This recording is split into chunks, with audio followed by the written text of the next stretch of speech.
সুপ্রিয় চাকরি প্রত্যাশী, এখান থেকে কিন্তু আমরা কনফিউশনে পড়ে যাই। এখানে কনফিউশন দূর করার জন্য আমরা দেখব যে অপাদান আর অধিকরণ আসলে কি। অপাদান মানে মাইনাস এবং অধিকরণ মানে প্লাস। এবার আসি উদাহরণে, তিলের তৈল হয়, এটা কিন্তু হয়ে যাচ্ছে, অপাদান মাইনাস হচ্ছে, তাই না?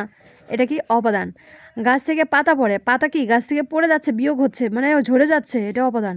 এরকম করে আমরা বাস্তবিক চিন্তা করব আর প্রশ্নের উত্তর দেওয়ার চেষ্টা করব। তিলের তৈল আছে, যে জায়গায় আছে অর্থটা আছে, শব্দটা আছে, মূলত আমি দেখেছি সবগুলোই হলো অধিকরণ। অধিকরণ, তিলের তৈল আছে, অধিকরণ, যোগের মানে কাজ করছে।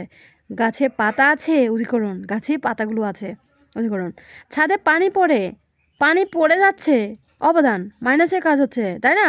ট্রেন ঢাকা ছাড়লো, অবদান, ট্রেনটা স্টেশন থেকে চলে গেল, ঢাকায় চলে গেল, ঢাকার উদ্দেশ্যে রওনা দিল, মানে কি স্টেশন থেকে চলে গেল না, বিচ্যুত হয়ে গেল, যা থেকে বিচ্যুত, গ্রহিত, রক্ষিত হয়, দূরীভূত হয়, হ্যাঁ, এগুলো হচ্ছে অবদানকারক। আমরা জানি ট্রেন ঢাকা ছাড়লো মানে অবদান।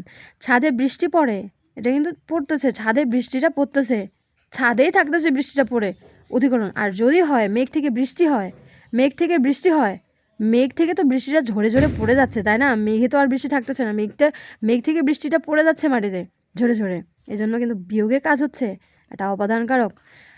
ট্রেন ঢাকা পৌঁছালো, অধিকরণ, ট্রেন ঢাকা পৌঁছালো, অধিকরণ। সোমবার থেকে পরীক্ষা শুরু, অবদান, সোমবার থেকে পরীক্ষা শুরু, অবদান। তাহলে এই যে ট্রেন ঢাকা ছাড়লো, ট্রেনটা স্টেশন থেকে ছেড়ে দিল, অবদান। ট্রেনটা আবার ঢাকায় গিয়ে পৌঁছে গেল, সেটা অধিকরণ হয়ে গেল, যোগ হয়ে গেল।